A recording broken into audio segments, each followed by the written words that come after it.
Gold, trusted gold buyers. మీరు తాకట్టు పెట్టిన బంగారాన్ని విడిపించి ఈ రోజు ఉన్న మార్కెట్ ధరకు కొనబడను.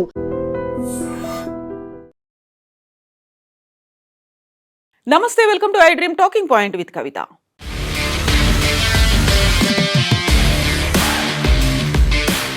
పశ్చిమాసియాలో కొనసాగుతున్న ఘర్షణలను ముగించే లక్ష్యంతో అమెరికా చేసిన శాంతి ప్రతిపాదనను ఇరాన్ తిరస్కరించింది. యుద్ధ విరమణ అనేది ఇరాన్ సొంత నిబంధనలు, కాలపరిమితి మేరకే జరుగుతుందని స్పష్టం చేసింది. ఈ మేరకు ఇరాన్కు చెందిన సీనియర్ భద్రతాధికారి బుధవారం ప్రభుత్వ వార్తా సంస్థ ప్రెస్ టీవీకి ఇన్ఫర్మేషన్ని ఇచ్చారు. అమెరికా లేకుంటే డొనాల్డ్ ట్రంప్ అనుకున్నట్టుగా యుద్ధం ముగియదు, కేవలం మా డిమాండ్లను బేస్ చేసుకునే యుద్ధాన్ని ముగిస్తున్నాము అనేటువంటి ఒక మాట. మేము నిర్ణయించుకున్నప్పుడు మా షరతులు, డిమాండ్లు నెరవేరినప్పుడు మాత్రమే యుద్ధాన్ని ముగిస్తాం. అప్పటి వరకు శత్రువులపై దెబ్బ కొట్టాలన్న తమ సంకల్పం అలాగే కొనసాగుతుంది అని ఆ భద్రతా అధికారి పేర్కొన్నారు. వాషింగ్టన్ వివిధ దౌత్య మార్గాల ద్వారా చర్చలు జరుపుతోంది. అయితే అది అతిశయోక్తిగా ఉంది. యుద్ధ రంగంలో అమెరికా వైఫల్యం చెందిందనే వాస్తవాన్ని దాచిపెట్టి సంబంధం లేని ప్రతిపాదనలతో అది ముందుకొస్తోంది. అమెరికా వైఫల్యంతోనే శాంతి ప్రతిపాదనలు లేకుంటే 5 రోజుల విరమణ అనేది వచ్చింది అనేటువంటి మాటని ఆ ఆఫీసర్లు చెప్తున్నారు. అమెరికా ఒక స్నేహపూర్వక ప్రాంతీయ మధ్యవర్తి ద్వారా చేసిన శాంతి ప్రతిపాదనను ఇరాన్ తిరస్కరించింది. యుద్ధాన్ని ముగియాలంటే ఇరాన్ విధించే 5 నిర్దిష్ట షరతులను అంగీకరించాల్సి ఉందని స్పష్టం చేసింది ఇరాన్. ఇంతకీ ఇరాన్ పెట్టినటువంటి ఆ 5 షరతులు ఏంటి? ఫస్ట్ వన్, శత్రువులు చేసే దురాక్రమణను, హత్యలను పూర్తిగా నిలిపివేయాలి. సెకండ్, ఇస్లామిక్ రిపబ్లిక్ పై యుద్ధాన్ని తిరిగి చేయకుండా చూసేందుకు పటిష్టమైన యంత్రాంగాలను ఏర్పాటు చేయాలి. థర్డ్ వన్, యుద్ధ నష్టాలకు తగిన పరిహారం చెల్లిస్తామని స్పష్టమైనటువంటి హామీ తమకు ఇవ్వాలి. ఫోర్త్ వన్, అన్ని విధాలుగా, అన్ని రంగాల్లో, అన్ని ప్రతిఘటనల బృందాల విషయంలో యుద్ధాన్ని ముగించాలి. ఫిఫ్త్, హర్ముజ్ జలసంధిపై ఇరాన్ సార్వభౌమ హక్కుకు సంబంధించి అంతర్జాతీయ గుర్తింపు హామీలు ఇవ్వాలి. అయితే ఇవి కేవలం 5 అదనపు షరతులు మాత్రమే.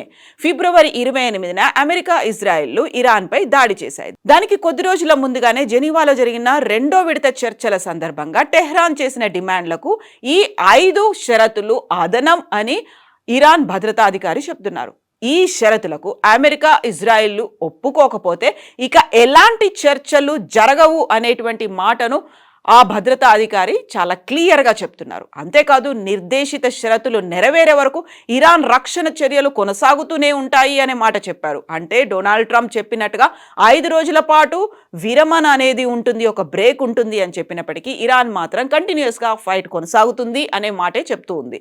యుద్ధం ముగియాలని ఇరాన్ నిర్ణయించుకున్నప్పుడే అది ముగుస్తుంది తప్ప అమెరికా అధ్యక్షుడు డొనాల్డ్ ట్రంప్ దాని ముగింపును కోరుకున్నప్పుడు కాదు అనేటువంటి మాటని ఇరాన్ చాలా క్లియర్గా చెప్తోంది.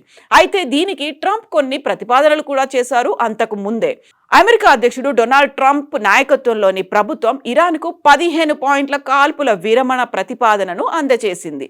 ఆ సీజ్ ఫైర్ ప్రణాళికను పాకిస్తాన్ మధ్యవర్తుల ద్వారా ఇరాన్ అధికారులకు చేరవేసినట్టుగా వార్తలు అందుతున్నాయి. అయితే అమెరికా రక్షణ శాఖ అయినటువంటి పెంటగాన్ మాత్రం తమ సైనిక చర్యలను కొనసాగిస్తూనే ఉంది అనేటువంటి వార్తలు, విజువల్స్ కూడా కనిపిస్తున్నాయి. ఇప్పటికే పశ్చిమాసియాలో సుమారు 50,000 మంది అమెరికా సైనికులు ఉన్న నేపథ్యంలో అదనంగా కనీసం 10,000 మంది సైనికులను పంపేందుకు సన్నాహాలు కూడా జరుగుతున్నాయి. ముఖ్యంగా 82వ ఎయిర్బోర్న్ డివిజన్ నుంచి సైనికులను తరలించనున్నట్టుగా వార్తలు వెలువడుతున్నాయి. అదేవిధంగా 2 మెరైన్ ఎక్స్పిడిషనరీ యూనిట్స్ను కూడా పంపించే ప్రక్రియలో అమెరికా ఉంది. దీని ద్వారా మరో 5,000 మంది మెరైన్లు, వేలాది నౌకాదళ సిబ్బంది పశ్చిమాసియా ప్రాంతానికి చేరుకోనున్నారు.